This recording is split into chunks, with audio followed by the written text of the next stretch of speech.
acompanhando virtualmente a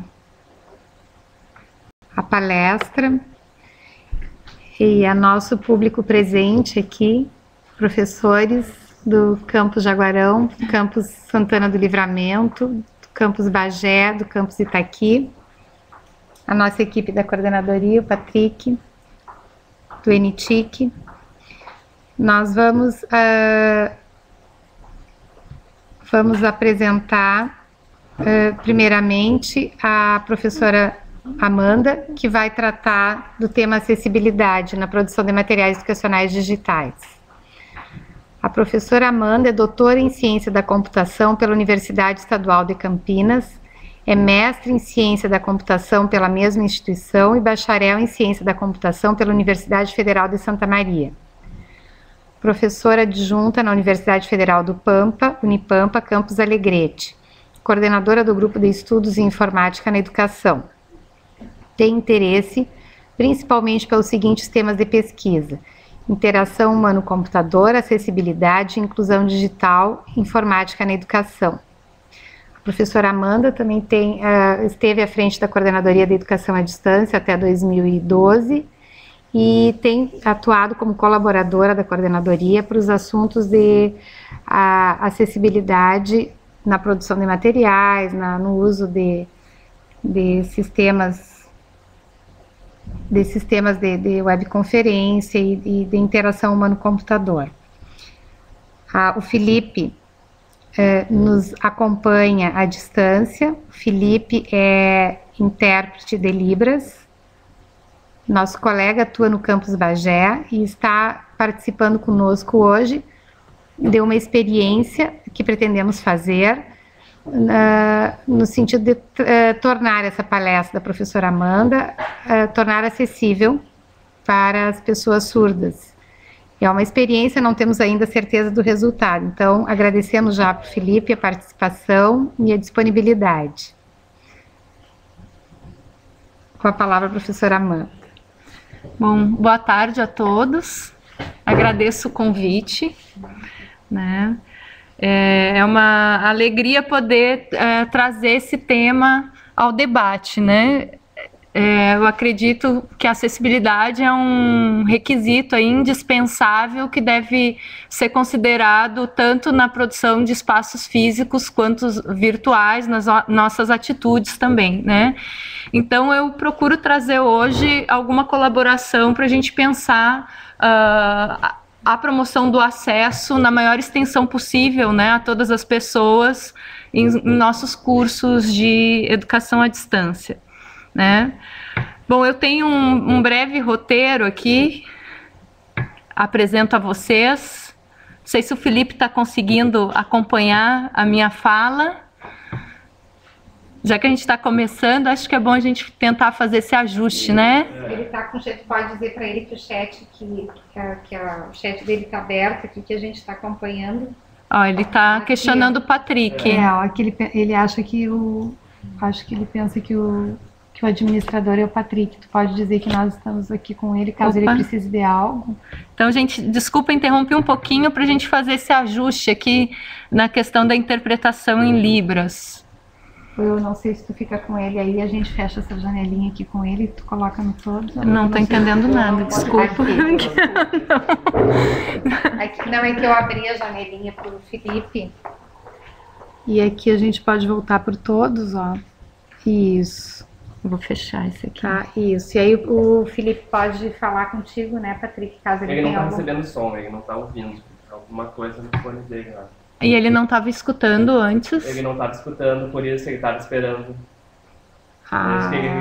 Então agora. Tá. Bom.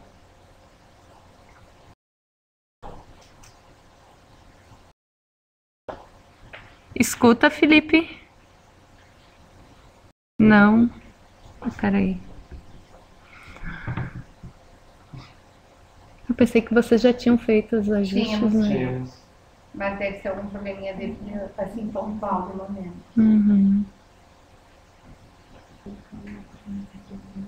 Ele teve esse problema também no teste, não sei se tá. Então a gente vai aguardar um pouquinho, né, tentando fazer aí o ajuste do áudio com o intérprete Felipe. O Patrick está interagindo com o Felipe nesse momento. Vocês conseguem permitir aí, né? Tá. O Felipe está no campus da Gé, tá acompanhado do pessoal lá do ST.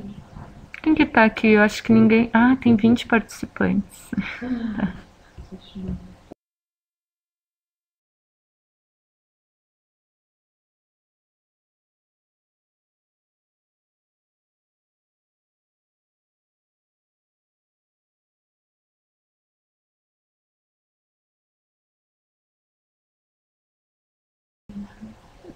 Eu acho que o Patrick tem como ver. E agora, Felipe, nos escuta?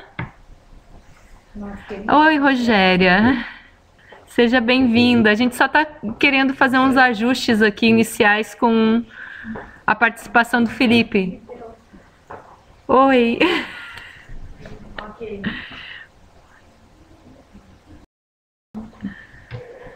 Certo. Bom, então vamos dar prosseguimento, né? Hoje falaremos sobre a questão da acessibilidade, que é um tema muito importante aí na produção dos materiais educacionais digitais, certo? Eu escolhi para colaborar durante a minha fala alguns vídeos que eu acho que são bem ilustrativos, né? É diferente alguém comentar sobre como uma pessoa com deficiência se encontra em determinadas situações. Eu acho muito mais interessante se a gente puder perceber como isso acontece, né? Então, na minha agenda, eu escolhi 3 vídeos, né? Um deles é a acessibilidade web, custo ou benefício, que vai ilustrar o uso da internet por uma pessoa cega, usando o leitor de telas. Ao final do vídeo eu vou sempre fazer um comentário, né, destacando alguns aspectos importantes. Outro filme é Quiet Signs of Love, né, que é um filme australiano que vai apresentar a questão da surdez, né, de uma moça surda interagindo com seu namorado na situação da universidade e a comunicação cotidiana também. E para finalizar, um trecho do vídeo História do Movimento Político das Pessoas com Deficiência no Brasil, né, destacando aí a Libras, Língua Brasileira de Sinais, né, o acesso à informação ao livro por pessoas cegas, né? E então eu, com auxílio do Patrick, disponibilizei em links na web, né, para quem está nos acompanhando à distância, esses vídeos. Então eu devo fazer a apresentação do vídeo localmente, vocês podem assistir aí nas máquinas de vocês. Terminada o tempo de apresentação do vídeo, eu vou fazer um comentário, né, e conversar com vocês, né. Então eu vou abordar também a temática, a importância do desenho universal e pontuar algumas questões da acessibilidade em EAD, né? E para que vocês possam ter acesso a mais informações e como fazer, já que o tempo que a gente tem é pequeno, né? Para quem quiser aprofundar algumas questões, seguem algumas leituras, né? Que eu recomendo. Tá? Então, a gente vai começar com o vídeo Acessibilidade Web, Custo ou Benefício. Ele tem a duração aí de cerca de 11 minutos. Tá? Então, daqui a 11 minutinhos, um pouquinho mais, a gente volta a conversar por aqui. Recomendo que todos assistam, certo?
Não é mesmo, Bruno? Olha, pra mim, sincero, é a coisa que tem mais destaque na tela. É muito fácil de achar. O brasileiro ficou mais tempo no Oeste do que no Lisboa. A audição não sujeita como audição.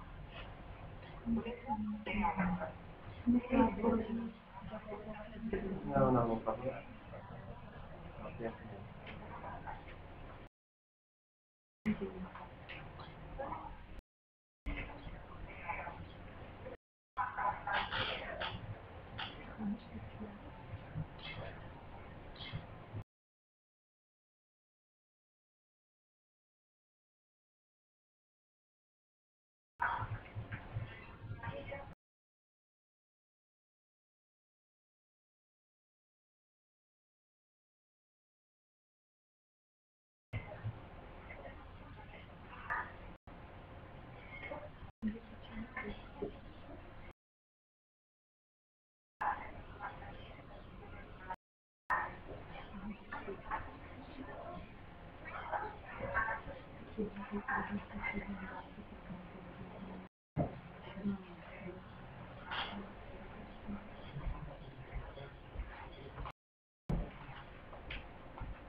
Bom, retornando então, né, a minha intenção com esse vídeo foi apresentar para vocês uma forma de interação de alguém cego, né, com os recursos da internet. Interação semelhante aconteceria, por exemplo, no uso do Moodle, né, no uso de uma biblioteca digital.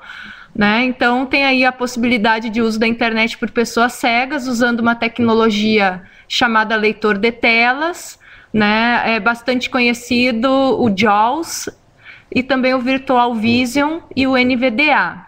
O JAWS e o Virtual Vision são pagos e o NVDA é gratuito, né? Ele pode ser baixado e instalado na sua própria máquina. Né? Quanto à operação, ela é feita por meio do teclado convencional, né? Então não é necessário um teclado especial para que a pessoa cega utilize aí o computador, né? Mas para que esse leitor de telas ele possa acessar a informação disponível na interface, é importante que alguns cuidados sejam tomados, né? E nesse vídeo eu acho que é bem ilustrado quando se coloca a necessidade aí de oferecer textos alternativos às imagens, né? Então, sempre que eu tiver uma imagem para veicular alguma informação importante, é preciso disponibilizar o texto alternativo. Existem técnicas para isso. Né? Então, um gráfico ele precisa ter um texto alternativo para explicá-lo, né? Um logotipo que aponte para o site, né, de uma instituição precisa ter o texto alternativo que indique que se trata de uma referência ao site que ele está apontando, né? Deve-se evitar aí o uso da imagem como único canal para veicular informação, que é o caso dos CAPTCHAs, né? Então, a imagem ali ela era usada como um recurso para segurança. E teríamos que pensar em estratégias que não exijam, né, só a percepção da imagem. Também não é incomum que a gente encontre sites que obriguem o uso do mouse, né? E nesse caso, então, o cuidado é possibilitar a operação tanto por mouse quanto pelo teclado. Então, uma pessoa cega vai poder operar, mas também alguém numa situação né, que tem a mobilidade reduzida, por exemplo, e necessite aí do teclado ao invés do mouse, né? Não consiga usar o mouse, por exemplo, para operar a interface, né? Outro aspecto importante que é destacado no vídeo é a oferta de atalhos para partes importantes de uma página, né? Afinal, às vezes a gente tem páginas com muitos conteúdos, né? Com vários links até se chegar à informação principal. Então a gente pode pensar assim, como que seria a navegação sem o uso do mouse para auxiliar? Né, desde o iniciozinho da página, lá no topo à esquerda, né, até a parte central da informação, usando apenas o teclado para fazer a navegação. Né? Então, eu gostaria de chamar a atenção para quem produz sistemas para a web ou para quem atualiza, né, informações, que é o caso até do professor ou de técnico administrativo, né, que a gente precisa estar atento aí a alguns padrões. Poderíamos ter, por exemplo, algum manual com orientações básicas, né? É importante usarmos, então, tecnologia padrão para edição do conteúdo web, né? Evitando recursos que não levem em conta a acessibilidade. Né? Esse vídeo é de 2006, de lá para cá, esses sites que foram apresentados já sofreram algumas alterações, né? O Brudna levanta a questão que alguns CAPTCHAs possuem recurso de acessibilidade, né? É bem colocado, mas nem todos. Então é um cuidado que precisa ser levado em consideração. Chama atenção aí que os usuários com mobilidade reduzida, então, podem se beneficiar da possibilidade da navegação por teclado, né? Um usuário com baixa visão pode se beneficiar de um bom contraste dos elementos de interface do conteúdo, né? Então, a escolha das cores, do fundo, do texto, né, são importantes. Também tem a questão do daltônico, então tem certas cores que não combinam, né? Quando a gente pensa em contraste entre fundo e plano, de frente, por exemplo, verde com laranja, né? Pode causar alguma confusão. Né? O uso de padrões tornam, então, os sites compatíveis com mais tecnologias, né? Inclusive recursos de TA que são usados por pessoas com deficiência. e no Brasil nós temos o modelo de acessibilidade de governo eletrônico, né? Bom, não sei se alguém gostaria de fazer aí algum comentário, algum questionamento, né? Eu vou tentar acompanhar aqui pelo chat, tá?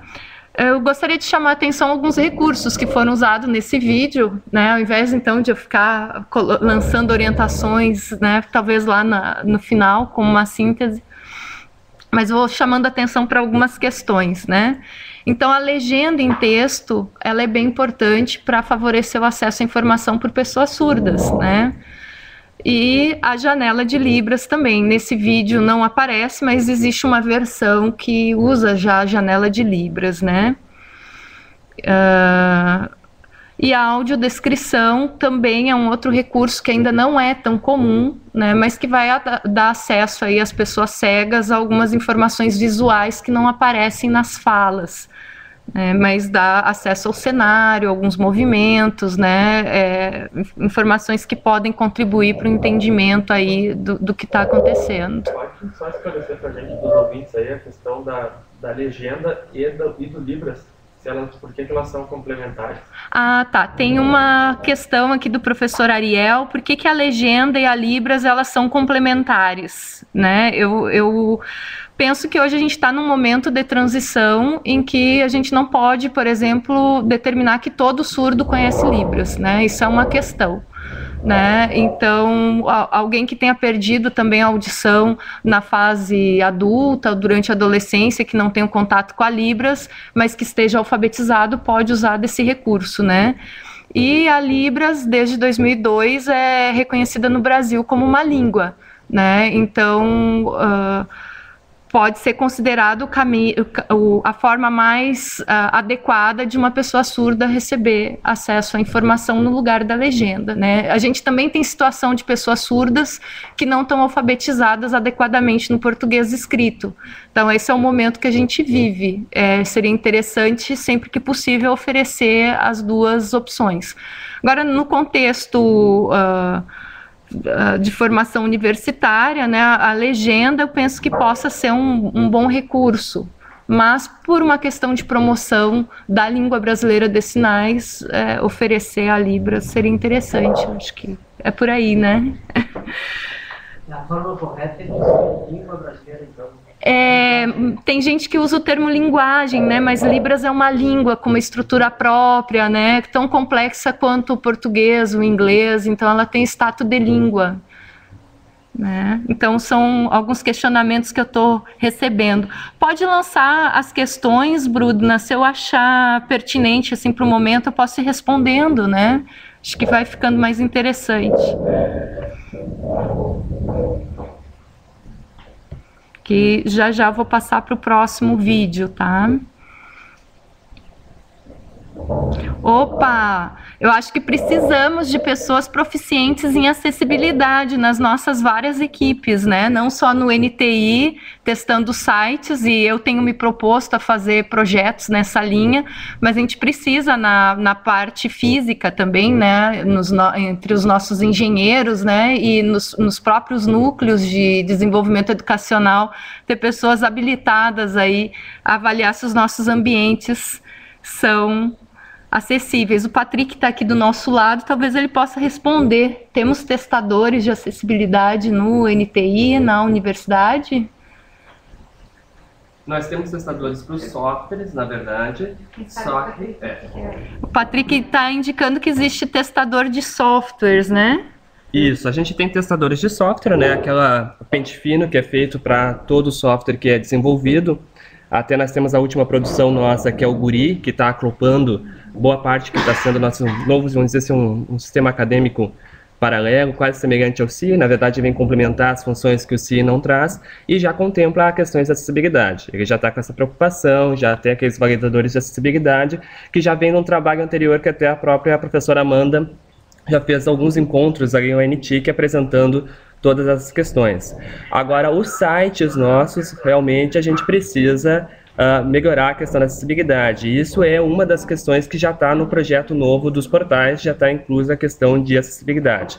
né? Assim que tiver, claro, as primeiras versões prontas, passa para testes, né?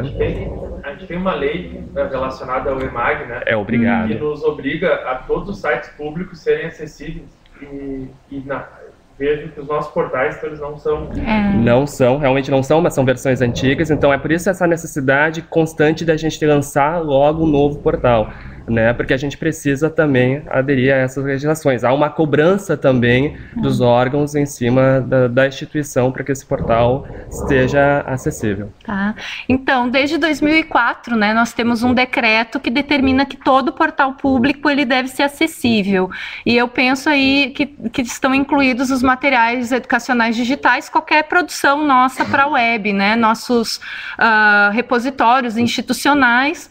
Agora, eu acho que a gente ainda tem poucas pessoas que estão habilitadas, né, ou que se capacitaram para fazerem as avaliações e, inclusive, pensar a acessibilidade integrada à usabilidade, que, de fato, é muito importante. Então, não basta eu fazer as avaliações automáticas, semiautomáticas, é importante envolver o usuário final, né, nesse processo. Bom, eu vou convidá-los a assistir um outro vídeo agora, né? Como a maioria já deve ter entendido aí que está nos acompanhando pela webconferência, vocês devem acessar o vídeo no YouTube, né? Então, na próxima transparência, eu indico aqui a parte 1 e a parte 2. Ao lado da janela de bate-papo, vocês também têm acesso, basta dar 2 cliques, né? Para ter acesso ao vídeo aí no monitor de vocês, tá? Então, vou fazer a veiculação do vídeo para a gente dar continuidade.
Vamos lá.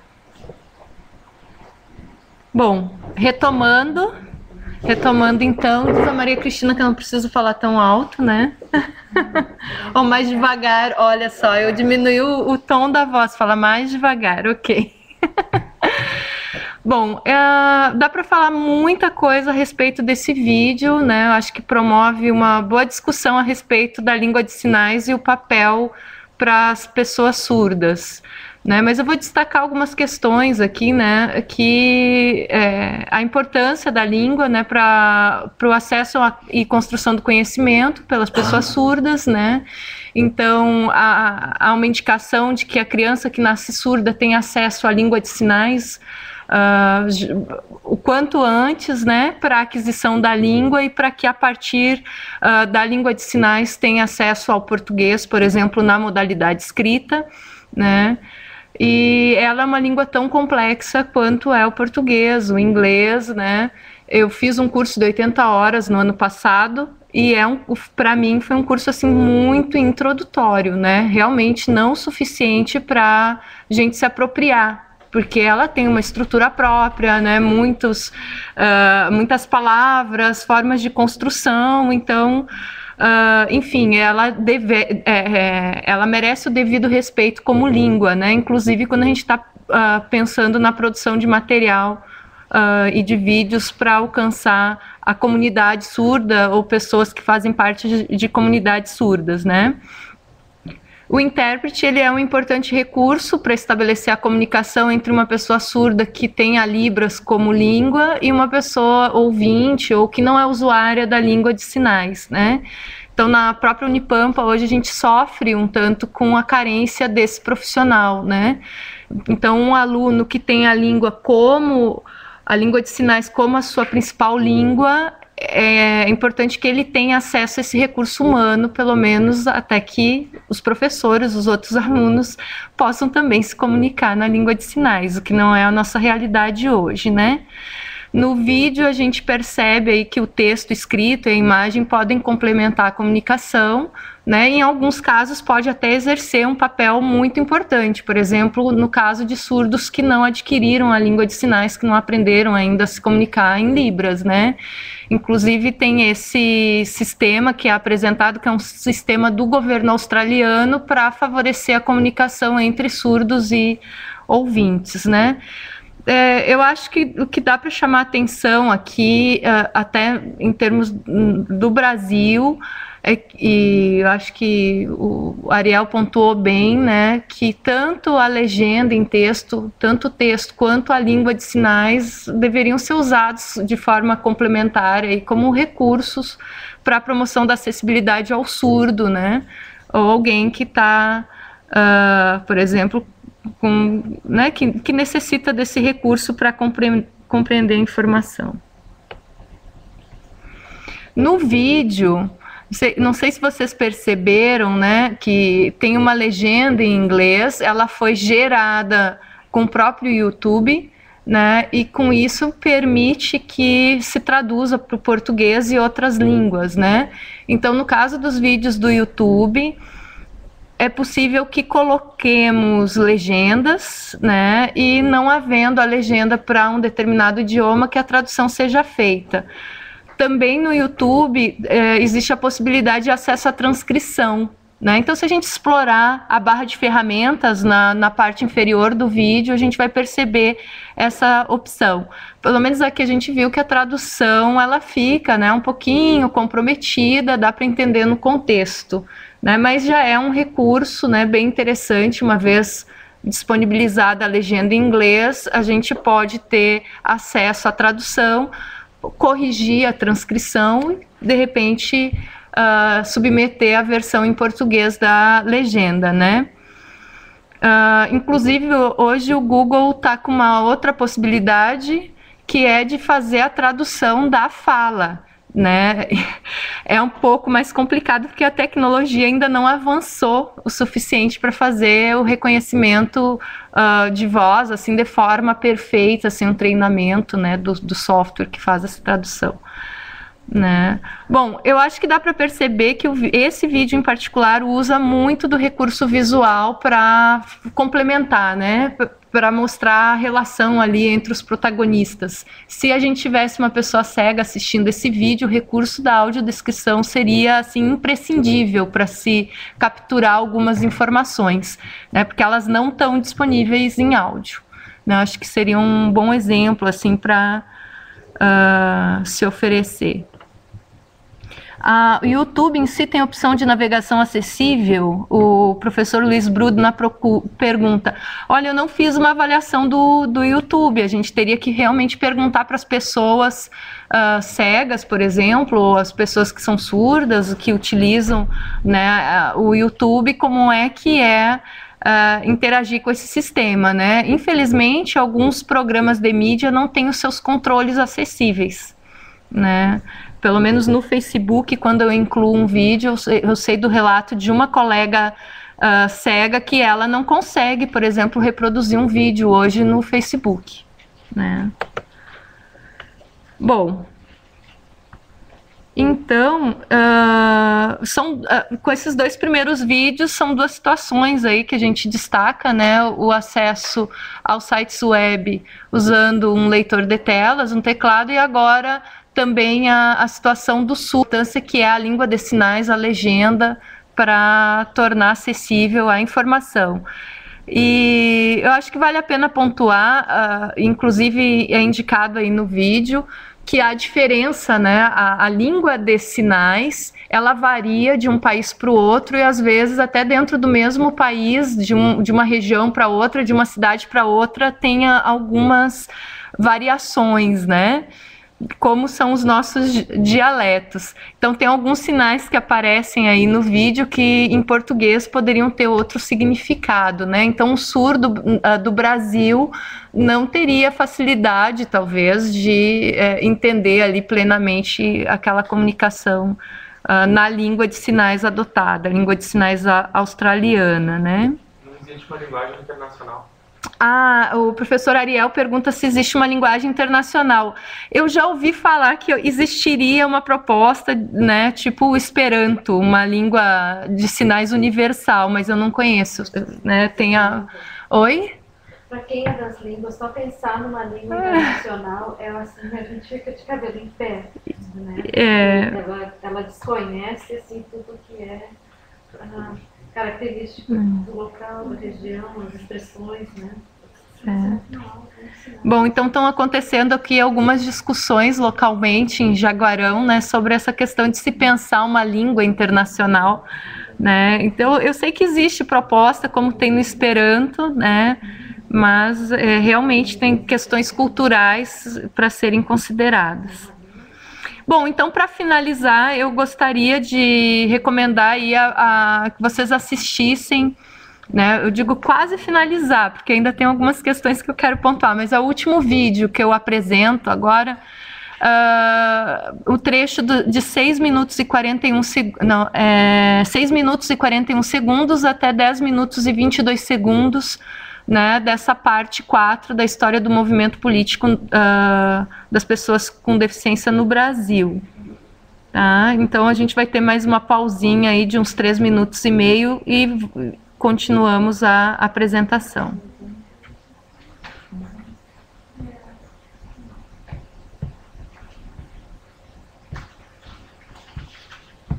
Deixa eu fechar.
Bom, então esse vídeo da história do movimento político no Brasil tem relatos aí de pessoas com deficiência, né, que participaram de diferentes momentos ou de algum momento histórico, né, até a gente chegar aos dias atuais em que a inclusão, inclusive, está nos nossos decretos, né? Eu selecionei esse trecho para dar destaque a duas questões, que é a língua brasileira de sinais e também o braille, que até agora eu tinha falado do leitor, né, tinha abordado o leitor de telas, mas a gente tem aí o braille como uma outra opção para o cego acessar a informação, né? O vídeo ele também nos faz pensar, né, afinal, o que significa promover a acessibilidade, né, e que a deficiência ela pode ser vista como uma condição produzida socialmente, né? Se pensa muito na deficiência na pessoa, mas a interação da pessoa com o ambiente também pode produzir situações de deficiência.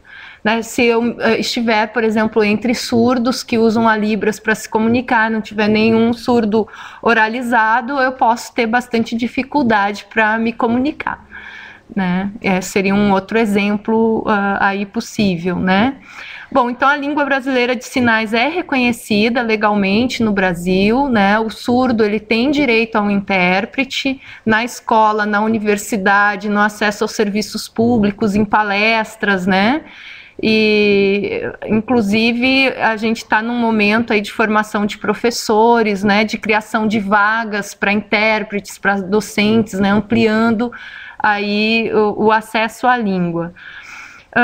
Existem vários formatos de livros acessíveis, né? Um dos formatos pode envolver o uso do braille. O braille é um código, né? Não é uma língua. Então, eu vou ter correspondentes aí para o A, para o B, para as letras do alfabeto, para os números, né? Os mesmos símbolos podem ser usados para significar letras, números, ou para significar, por exemplo, elementos numa partitura, né, fórmulas matemáticas. Então vai depender o contexto, né? E existem normas para uso do braille, a musicografia braille, por exemplo, né, fórmulas matemáticas, né? O Brasil tem algumas normas que indicam, né, o uso do braille em diferentes situações.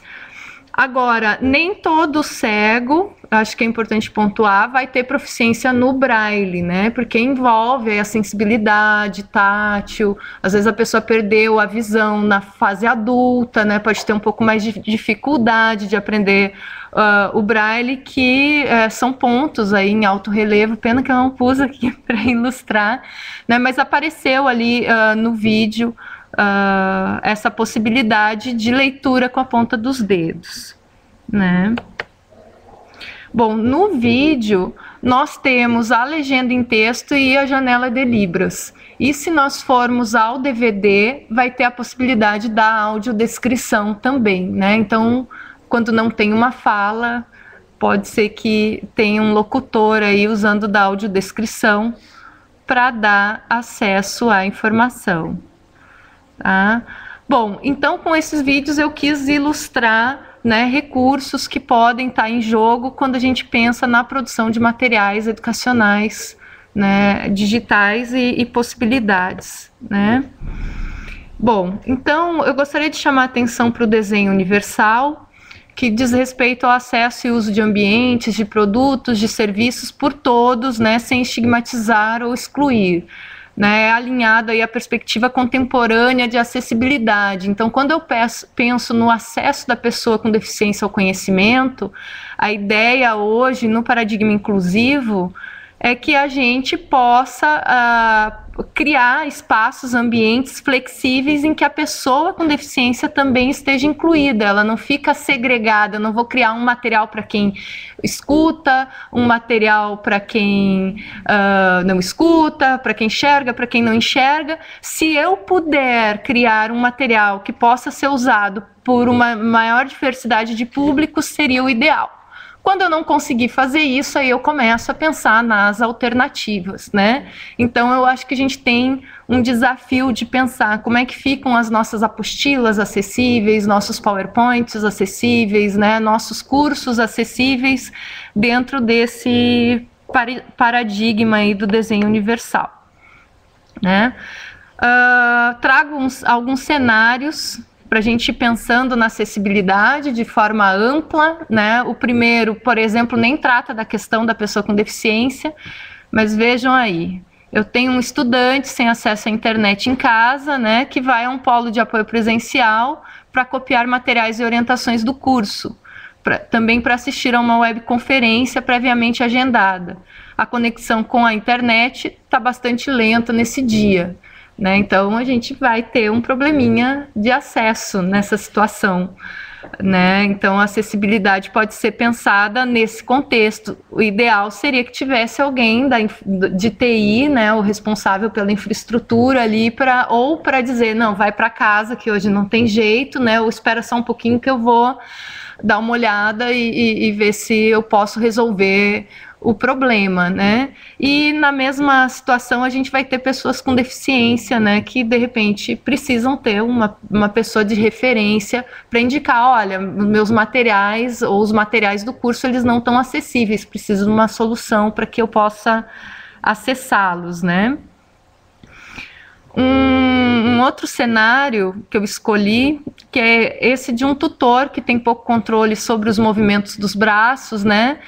Utiliza um teclado convencional, só que em volta desse teclado tem uma colmeia, uma placa acrílica que separa as teclas.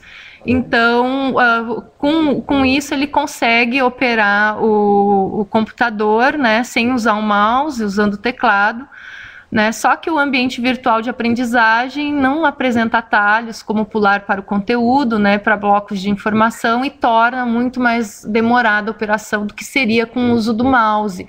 Então, esse tutor está em desvantagem se eu for comparar com alguém que usa o mouse para interagir com um site, né?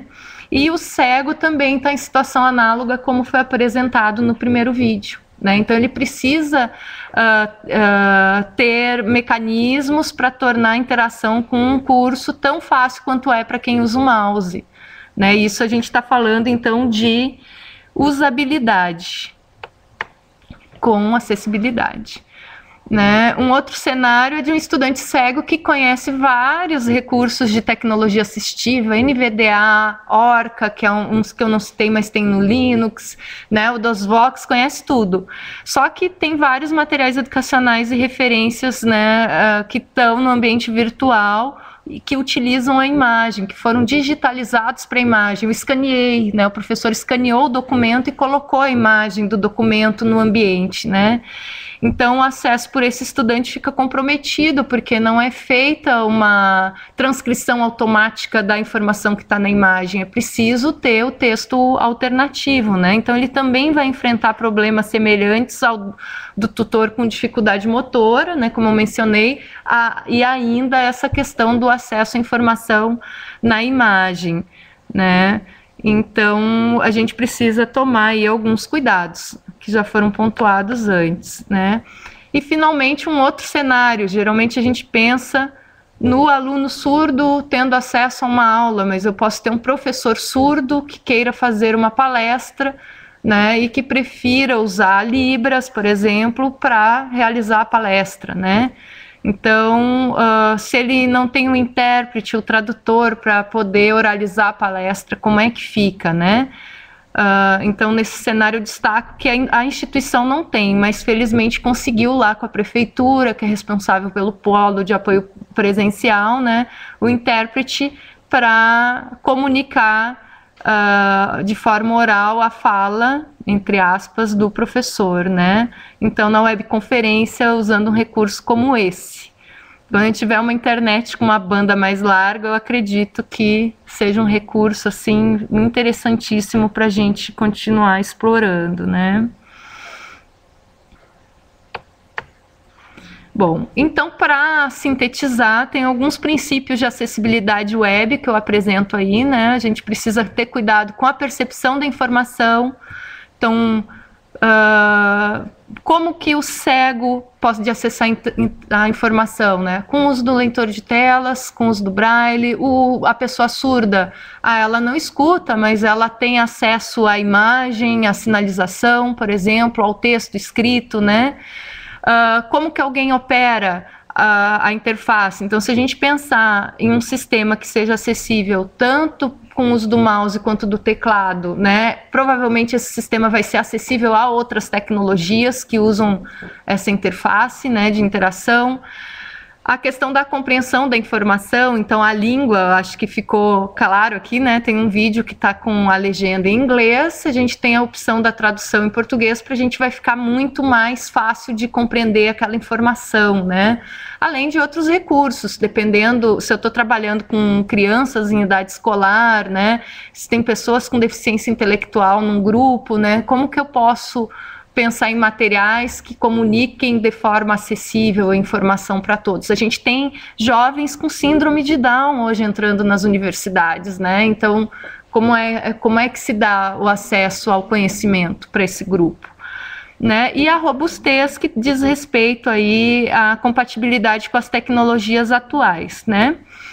Então, existem recomendações do World Wide Web Consortium, W3C, certo?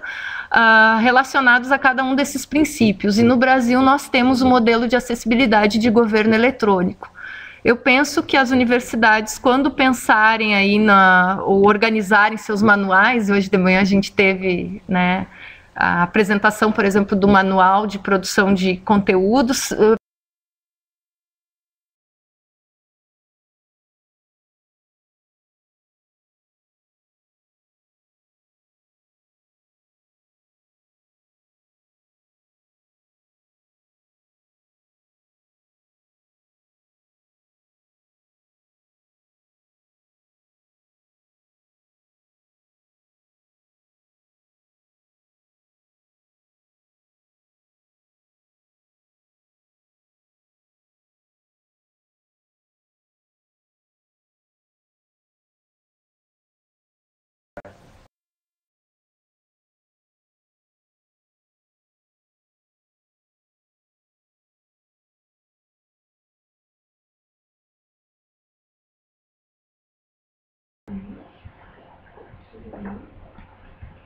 já foi lá? Já? Bom, tá, gente que caiu, né? Só, tá certo. Bom, então eu quero destacar a importância desses princípios e de se pensar nas diretrizes institucionais para a produção de materiais, sejam para a EAD, seja para o presencial, né? Eu acho que é importante aí ter em conta e colocar de forma bastante consciente para todos, né? De forma direta e objetiva, como tornar aí materiais acessíveis, né? Então, eu destaco que para os vídeos a gente tem a possibilidade da legenda, né, em texto, a janela de Libras, também o recurso da transcrição, a audiodescrição, né? E existe uma norma técnica brasileira que lida com as questões da acessibilidade na televisão e que podem ser usadas aí para a produção de vídeos, né, para orientar a produção de vídeo. O áudio, né? Hoje a gente conhece, por exemplo, o podcast para veicular alguma informação, então é importante que se tenha aliado ao podcast, a uma palestra que está lá em MP3, em formato de áudio, a transcrição em formato texto. Melhor ainda se a gente também puder sinalizar em Libras, né? Que daria alcance a mais pessoas, facilitaria o acesso a essa informação. As imagens precisam ter o texto alternativo, né? A gente pode pensar em gráficos, em banners, em fotos, né? Tudo que é recurso visual para que um leitor de telas possa fazer a leitura dessa informação, né? Para que se possa imprimir em braille, por exemplo. Então é importante ter o texto aliado à imagem. Né? Textos podem ser complexos de serem compreendidos, né? E a imagem pode ser um bom apoio para facilitar o entendimento de alguma informação, né? Posso usar gráficos para facilitar o entendimento, fotos para ilustrar uma situação. Então a gente também precisa pensar na acessibilidade do texto, né? existem diretrizes para produzir PDF acessível, para fazer um PowerPoint acessível, né? Então é importante, por exemplo, usar os estilos de títulos, subtítulos, né? Marcar, por exemplo, legendas de figuras, de tabelas, né? Isso vai estruturar um documento, né? Isso quando eu uso, por exemplo, o Word, quando eu uso o BR Office para produzir um material que depois vai gerar um PDF, né? Que é bem comum. Então, na questão lá do manual, eu penso que uma questão que a gente precisaria trabalhar no nosso modelo, né, de material, de livros, o que seja, é para cada seção, subseção, legenda, atribuir um estilo, por exemplo, porque daí todo o documento ele fica estruturado e na hora de gerar o PDF ele é indexado, né? As imagens podem ter texto alternativo também, então hoje existe o recurso que você inclui uma imagem alternativa em texto para o leitor de telas poder ter acesso à informação, né? E os slides também, se feitos de forma estruturada, têm uma grande chance aí de serem acessíveis, né? O PowerPoint hoje oferece recurso de acessibilidade e às vezes a gente usa muito mal, porque apaga, né, os quadros e o que ele nos oferece para colocar título e conteúdo, e daí a gente perde a estrutura do documento e deixa ele inacessível ao leitor de telas. Essa imagem daí, quando a gente vai tornar a imagem acessível, então eu descrevo a imagem, a professora que estou organizando o documento, né? Sou eu que vou descrever essa imagem e colocar como... Isso. Por exemplo, a professora Kátia está perguntando, quando eu disponibilizo uma imagem no documento, como faço para tornar aquela imagem acessível? Eu ponho a descrição. Sim, em geral, quando eu ponho uma imagem num texto, a gente comenta aquela imagem, né? E às vezes a gente esquece de fazer isso, né? Mas a ideia seria, se possível, dentro do contexto daquele texto, incluir a informação. Se não ouvi bem a pergunta. Ah, tá. A professora Kátia questiona, afinal, como que eu penso o texto alternativo a uma imagem, né?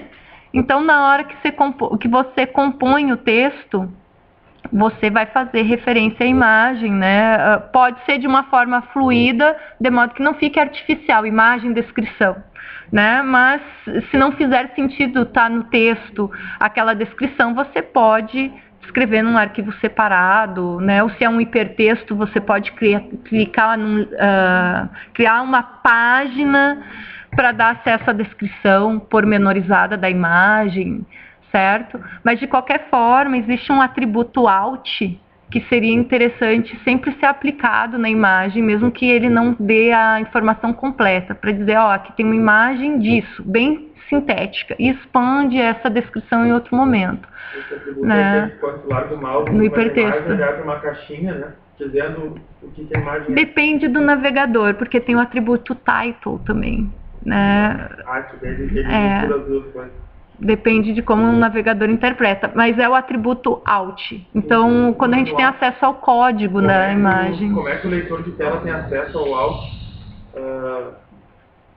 Quando ele vai buscar ler a imagem, ele já lê direto o atributo, ou ele tem que estar numa outra página? Então, como é que o leitor de telas lê o alt, né? Por padrão, que eu saiba, o JAWS, quando ele encontra uma imagem, ele identifica o atributo alt e lê aquela informação. Agora, ele pode ser configurado de uma outra forma, para não ler o alt, para ler o title, né? Mas por padrão, ele lê o atributo alt.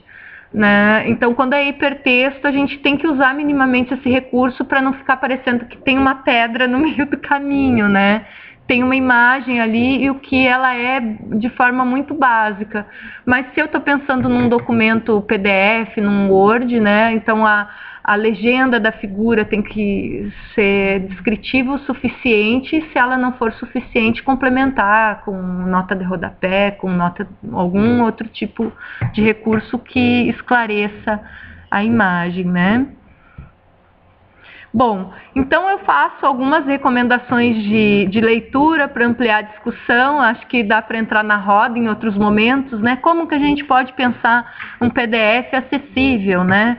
como que a gente pode pensar num HTML que é acessível lá no Moodle, aquelas páginas web que a gente pode criar, como eu posso fazer um PowerPoint acessível, né? Então eu compartilho algumas referências, o que vocês não encontrarem via Google, né? De repente eu posso ter o material, no caso dos TCCs dos meus alunos. Então aqui na Unipampa a gente tem um TCC que investigou a acessibilidade dos laboratórios de informática, acessibilidade em biblioteca digital, né? E que trazem algumas recomendações. E a gente tem muita referência, ó, PowerPoint acessível, né? Entre outros, né? Então eu estou à disposição, passei já bem do meu tempo, né? E agradeço a paciência de vocês e por toparem essa experiência, né? Eu vinha conversando com a Maria Cristina que eu me organizei para fazer mais uma apresentação presencial do que o WebConf. Então, talvez vocês que estão nos acompanhando online tenham estranhado um pouquinho, né, essa coisa do vídeo e tal, mas é importante a gente ter o feedback para ver se é uma estratégia que dá para se usar ou não, né? A gente evita esse tipo de coisa em outras webconferências, tá? Muito obrigada, Felipe. Depois eu quero saber como foi essa experiência para ti e se a sinalização em Libras ficou satisfatória no seu ponto de vista, tá? À disposição. Você. Passo para Maria Cristina. Bem, Felipe,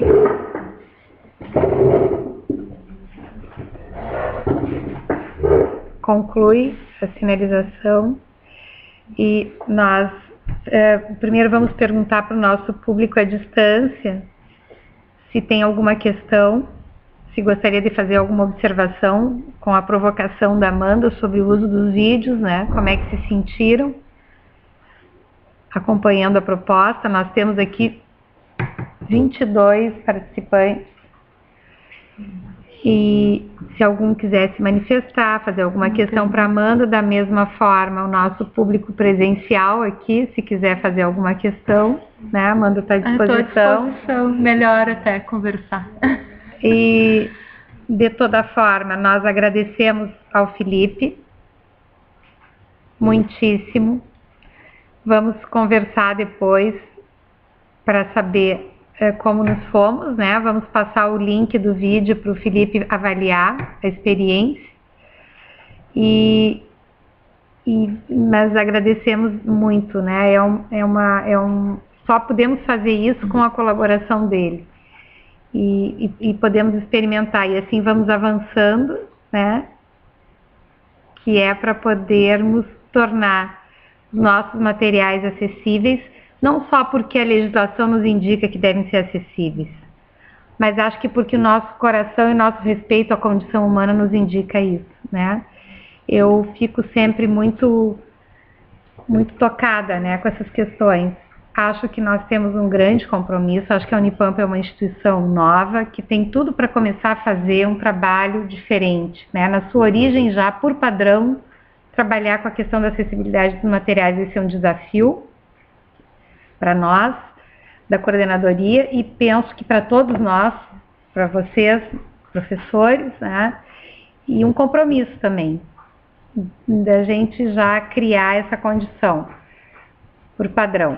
Então, falava com a Liane, que é professora de Libras de Uruguaiana, que fez contato com o Felipe, né, que nos fez esse link, e ela dizia que se nós trouxéssemos as nossas webconferências sempre acompanhadas de um intérprete de Libras, nós atrairíamos um público de surdos, naturalmente. Eles saberiam que na Unipampa tem um espaço que eles podem ser acolhidos e podem participar.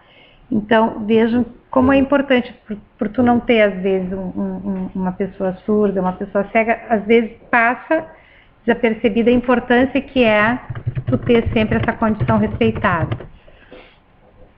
Então, eu não sei se vocês gostariam de fazer mais alguma questão. Ariel, por favor. Isso, perfeito. A Ariel vai fazer uma questão e a gente procura transmitir aqui para o nosso público à distância. Bom, nesse período da Unipampa, eu desconheço que eu estou na Unipampa, né? Eu desconheço que nós temos um setor responsável pela inclusão dos nossos alunos na sala de aula. Nós temos os NUDs, né? Nós temos outros setores que se encaixam assim, Nina, né, também. Mas eu sinto falta de receber algumas informações sobre como me portar na sala de aula, de forma que eu possa permitir a inclusão de alguns alunos. Então eu não tive isso na minha formação básica, nem mestrado, nem doutorado, e nem na minha capacitação profissional. Quase que ele tinha que... quase que me dá vontade de te pedir para vir aqui, Ariel, porque é tão complexa a questão e tão importante. E as pessoas vão perder. Vão perder a tua fala. Professor Ariel, ele quer fazer uma consideração, né? Eu acho que eu vou poder... Opa, dá para usar ali? Pode falar aqui, Eu acho que fala aqui que tu fica mais... Tá. Aí pega a câmera, você pega também. Antes de começar a falar, eu quero mostrar para meus colegas uma coisa que um cego me falou. Mas o pessoal daqui... É importante eu falar aqui, mano. Ah, tá. Dá para ouvir. Dá para pegar aqui? Quando eu chego num ambiente, em um auditório, e me apresento assim, falando no microfone, qualquer cego que está aqui na palestra vai voltar o rosto lá para a caixa de som e vai ficar esperando e vai ficar sentado num ambiente com outras pessoas olhando para a caixa de som enquanto está todo mundo olhando para mim. Isso, no mínimo, gera um desconforto para aquela pessoa que está sentada no auditório, assim como nós, e está fora de contexto olhando para outro lugar. Isso é uma regra que eu quis só assim, exemplificar de certos tipos de condutas que seriam muito simples da gente atentar em sala de aula e nós não recebemos esse tipo de instrução, né? Ou esse tipo de informação. Não precisa ser uma capacitação formal. Um simples documento vindo de algum desses órgãos, tanto do NINA quanto do NUD, nos apresentando essas condutas seriam suficiente. No nosso campus em Santana do Livramento acontece do NUD reunir o grupo de professores que vai atender alunos que têm alguma necessidade especial, educacional especial, e preparar o professor para aquele tipo de necessidade. No momento que não tiver o NUD, ou que nós não tivermos os alunos que necessitam dessa atenção especial, nós não vamos ter a capacitação. E um documento, uma apostila, um ofício, um memorando, qualquer documento, poderia deixar aquilo marcado no tempo, assim, para a nossa capacitação. Então, se eu quiser algum tipo de instrução, eu vou lá e leio aquilo de forma ativa, não preciso esperar uma capacitação ou ir buscar aquilo num setor. Eu acho que seria uma ação que eu estou sugerindo aqui que seja adotada. E outra sugestão é que dentro dessas ferramentas de tecnologias assistivas, nós temos um argumento muito forte para aquelas pessoas que não têm uma necessidade especial e que utilizam a tecnologia assistiva como uma ferramenta de potencializadora das suas capacidades. E que esse argumento tem atraído muitas pessoas ao uso, à disseminação do uso das tecnologias, como é o caso de uma série de aplicativos que a gente tem na tecnologia móvel, por exemplo. Eu tenho alguns aqui no meu telefone que faz a leitura de um artigo. Eu viajo muito de ônibus e para não cansar os olhos lendo, o aplicativo lê para mim o artigo. E para mim tem um efeito parecido, então para mim me serve e eu não necessitaria disso necessariamente.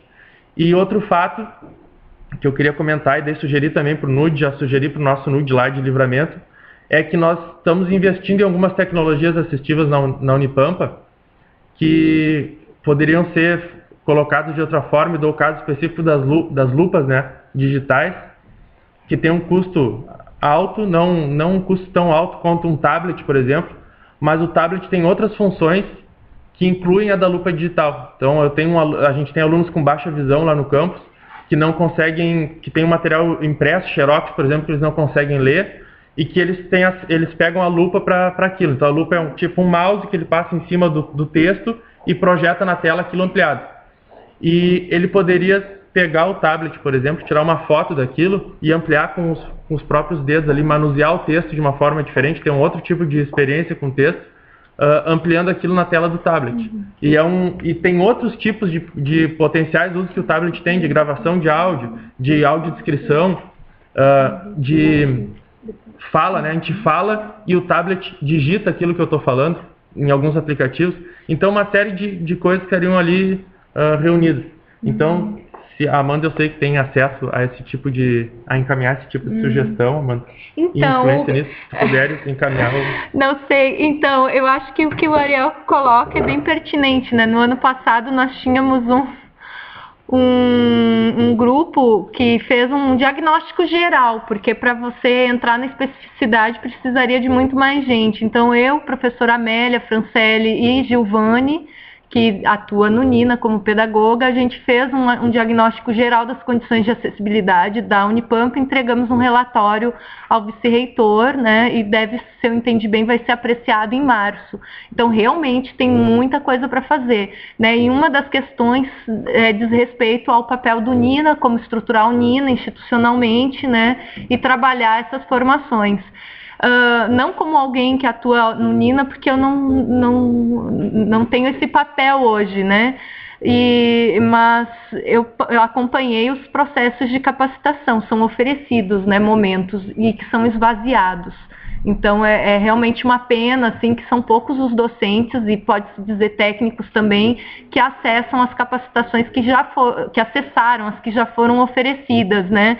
Eu acho que a gente tem que pensar de forma muito séria. Agora, esses registros, né, pequenas orientações, ou ter um espaço de referência, né, que o próprio NUD possa acessar, porque o núcleo tem pessoas que vão aprendendo com as experiências, né? Tem muita gente que não teve acesso à formação em educação inclusiva, mas que vai se formando em processo, né? Que também se beneficiariam disso até para orientar os professores, né? Chega o caso de um aluno cego no campus, um aluno surdo, bom, e agora, né, como que eu começo? Então, eu sei que a Giovanni hoje procura orientar o NUD. Então, chegando um caso no campus, o NUD recorre a Giovanni, que tem habilitação para fazer, por exemplo, um plano de atendimento educacional especializado. Mas é uma pessoa de referência, né, para lidar com isso. Tem muita coisa para melhorar na Unipampa. A gente pode juntar nosso propósito, que a gente está falando de AD e falando de inclusão, e que um curso auto-instruído, ou seja, um vídeo que qualquer professor que tenha capacitação, qualquer técnico que tenha capacitação para instruir os outros professores, pode gravar esse vídeo e deixar esse vídeo pronto, um vídeo offline, para que eu assista quando eu quiser aquilo ali e me capacite. Então tem que ter um projeto, né? Então eu acho que não, tem que ter uma ação, mas o que eu quero dizer tem que ter uma intenção, uma ação, ok? Né? Então o professor Ariel coloca aqui sugestões bem pragmáticas, né? E que acho bem válidas, mas tem que ter alguém encabeçando, né? Então eu percebo assim que todos nós temos um papel bem ativo. Se a gente identifica um problema, se a gente identifica soluções e estão ao nosso alcance, a gente tem que agir, né?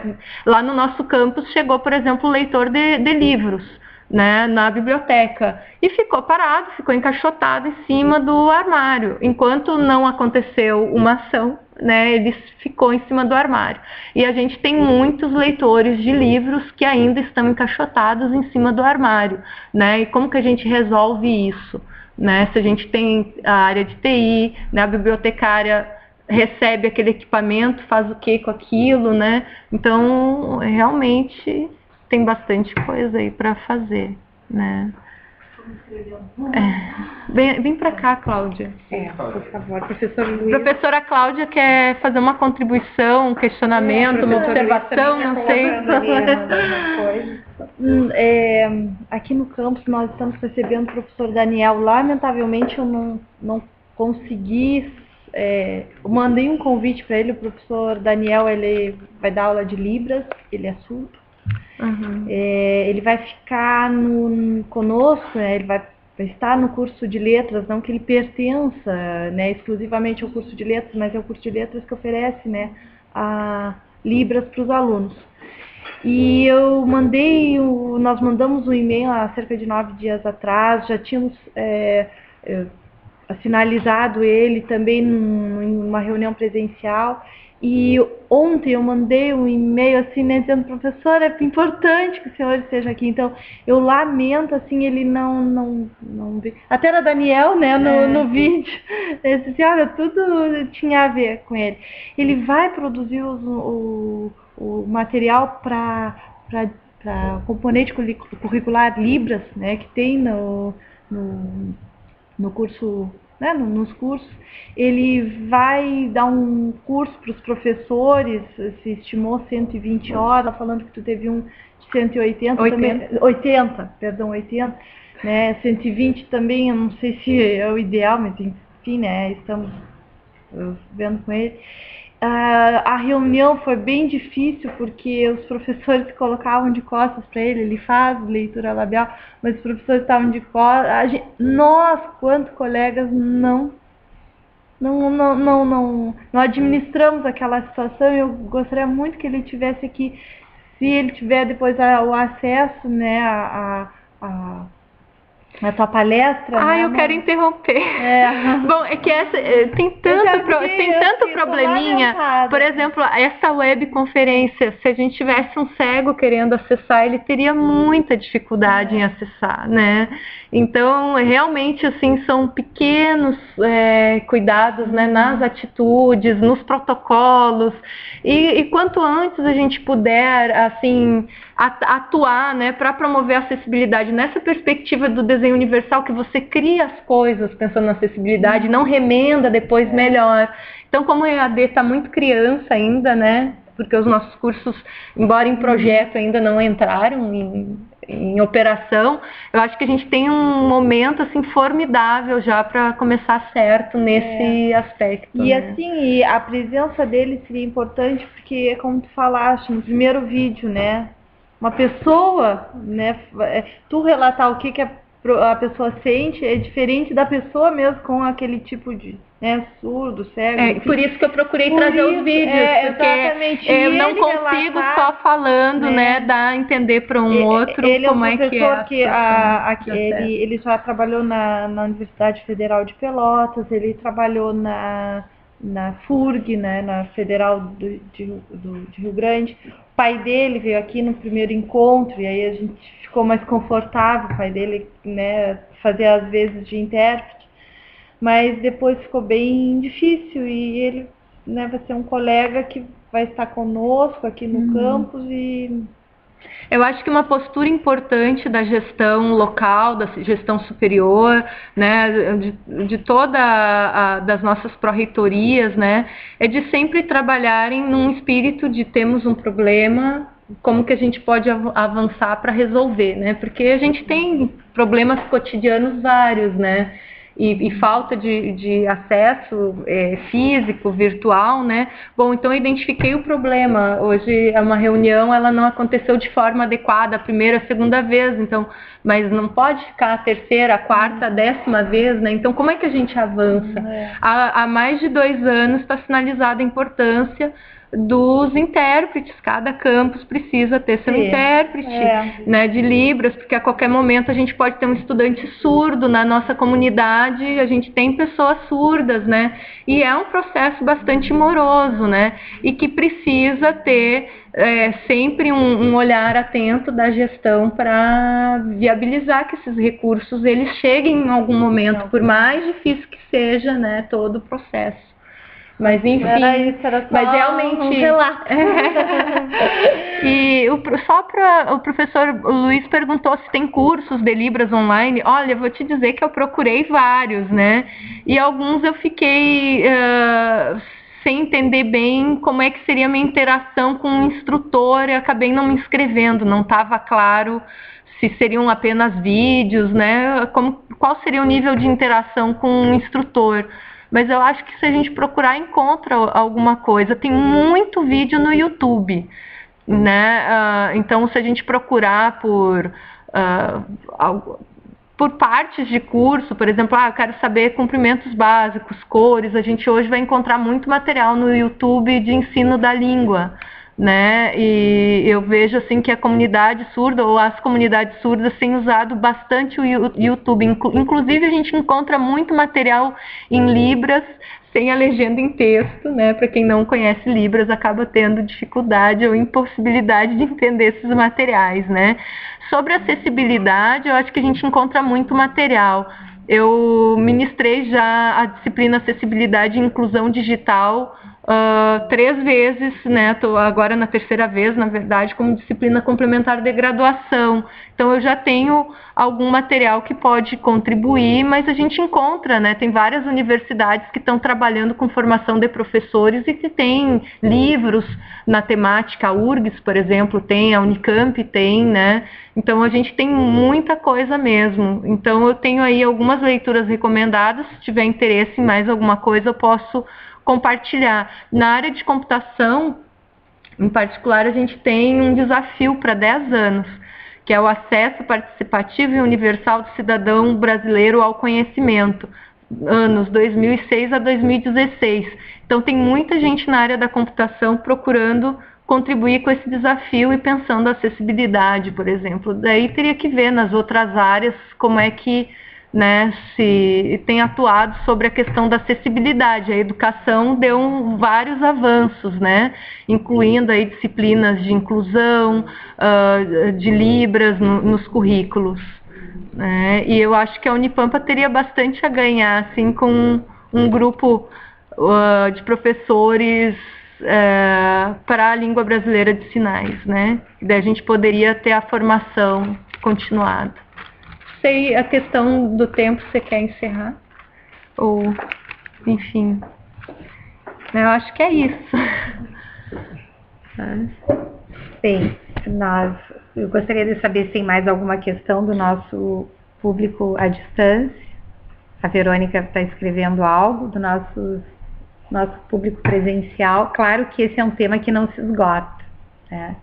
Nós entendemos que é só um pequeno pontapé e uma provocação. Devem vir, a Verônica coloca um link ali, alguns cursos de Libras online. Obrigada, Verônica, pela colaboração. Então, nós não pensamos que se esgote agora o tema. Acredito que seja uma discussão que ainda vai render bons frutos, né? No processo da criação de materiais, algumas dúvidas vão surgir, vamos ter que retomar algumas.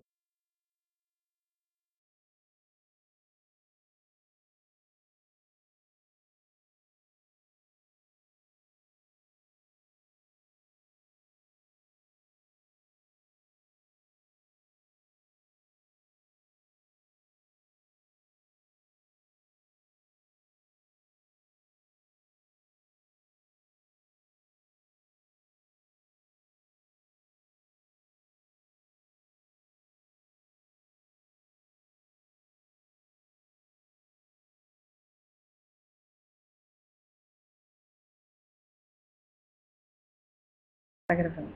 Felipe, caiu a conexão do Felipe agora. Não. Tá aí. Felipe. Não, Felipe, não. Tá. Nós gostaríamos de te agradecer mais uma vez a participação, né? Foi, assim, importantíssima a tua presença, tua disponibilidade nos acompanhando. Eu gostaria de saber se tu quer fazer... Infelizmente, nós, a maioria, eu digo por mim, não sei se tem alguém aqui que entende Libras. Eu poderia dizer para tu te comunicar conosco em Libras, mas infelizmente nós, acho que na maioria, não entendemos. Então eu coloco a palavra à tua disposição, se tu quiseres falar, se tu quiseres escrever, te manifestar de alguma forma. A gente acredita que tu tenha te manifestado e nós não entendemos, infelizmente. Talvez a Amanda aqui, que seja um pouco mais iniciado, também não. Que pena. É uma falha, uma lacuna muito grande na nossa formação, que eu acredito que todos nós temos que buscá-la, Felipe, né? É uma provocação. Quem sabe num outro momento nós estejamos mais malhados, né? Bem, tu queres escrever alguma coisa? Ou tu queres nos dizer que quem sabe a gente entende? Ou tá mais pra cá, mano? Aí.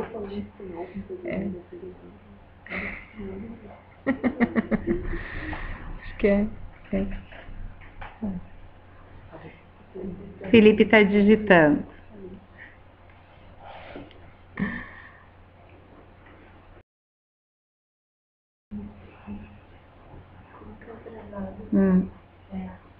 Não consigo traduzir e participar ao mesmo tempo. Tá certo, não. Agora a gente quer a tua participação, Felipe. A gente quer que tu, né, quer te dar o tempo de tu te manifestar, caso queira. Tu queres que a gente, queres habilitar teu áudio, ou tu queres escrever? Tá sozinho, claro. Tá fazendo papel de intérprete, ele não quer. Certo, tu não quer te manifestar, tá bom. Vamos ver.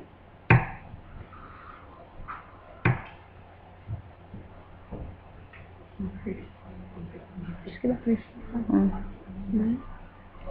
Certo, Felipe. Então, nós agradecemos mais uma vez a tua participação, né? E tá, em outro momento, certo. Muito obrigada, nós agradecemos e convidamos para continuar conosco, caso queira, né?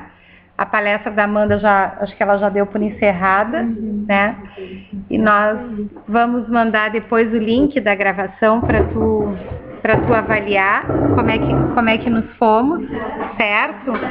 Queremos conversar contigo num outro momento sobre isso, sobre a experiência que fizemos, certo? Olha, ele tá...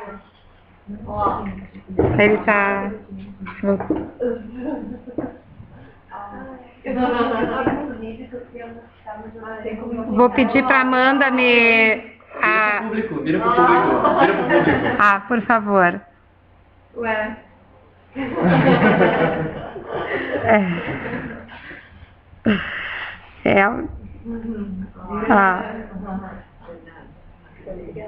Certo, foi, querido. Bem. Eu coloquei em saia justa, o intérprete estava interpretando, foi convidado para participar, né? Bom, mas a gente tem que dar a condição, né? Ele também não é só um sujeito mecânico que interpreta, né? E, bem, nós temos que agradecer também a participação. Nós tivemos em alguns momentos pessoas participando à distância, 29. Pode colocar meu link. Então, é um público bem expressivo, né? Eu acredito que possamos repetir essa experiência. Já se mostrou validada, né, por hoje, pela participação do grupo à distância. Eu agradeço a participação. Eu indico agora que nós temos um vídeo. Não? Não, mas é que nós vamos fazer agora. Vamos assistir um vídeo aqui, o grupo que se encontra presente, e depois nós vamos passar a palavra para os professores de...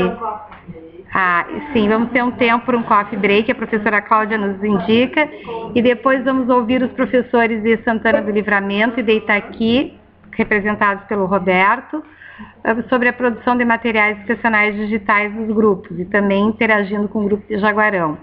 E finalizamos a tarde hoje com o professor Ariel, que vai nos passar a ideia geral do edital da Coordenadoria de EAD. Então, essa é a nossa proposta. Nós agradecemos a participação dos nossos colegas que participam à distância, né? E que, se quiserem nos acompanhar, daqui, talvez, acredito, a uns 20 minutos, 20 a 30 minutos, nós voltaremos a fazer a retransmissão das discussões sobre os materiais educacionais que estão sendo produzidos. Então dá para pausar aqui? Daqui a uma meia hora a gente acredita que estejamos voltando sobre a produção de materiais. Perfeito, Verônica. Nós vamos continuar transmitindo. Daqui a uma meia hora voltamos. Isso, retornamos em 30 minutos. Vou fechar aqui. Uhum. Acho que dá para...